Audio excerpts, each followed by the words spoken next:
આજે આપણે રાબ બનાવશું. એમાં શરદી થઈ હોય, ઉધરસ થઈ હોય કે ગળું બળતું હોય તો રાબ બહુ સારી. એમાં ગોળ જોઈએ, ઘઉંનો લોટ જોઈએ, ઘી જોઈએ ને સૂંઠ જોઈએ.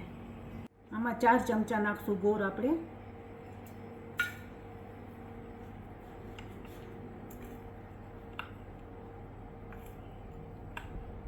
આ 4 ચમચા ગોળ.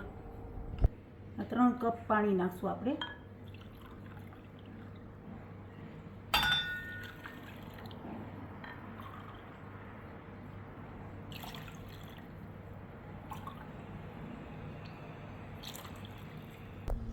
ધીમા તાપે પાણીને ઉકળવા દેશું. ગોળનું પાણી.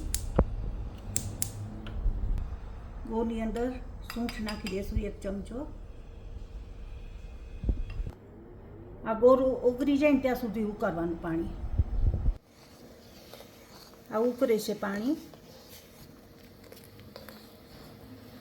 5 મિનિટ થઈ, પાણી ઉકળી ગયું. આપણે ગેસ ઓન કરશું. હવે આપણે લોટ શેકશું. એમાં ઘી નાખશું 1 ચમચો.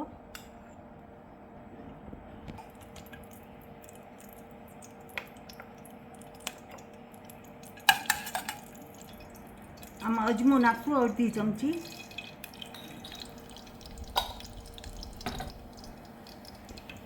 આ ઘી થઈ ગયું છે. હવે આપણે લોટ નાખશું 3 ચમચા. આ ઘઉંનો લોટ છે. આ લોટને થવા દેવાનો, લાલ જેવો થવા દેવાનો. આ થઈ ગયો છે. આવો રાખવાનો. આ ગોળનું પાણી આમાં નાખી દેવાનું.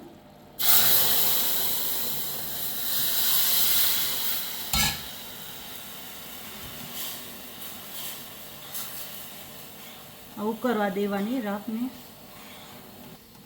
આ રાબને 5 મિનિટ ઉકળવા દેવાની. આ રાબ થઈ ગઈ છે.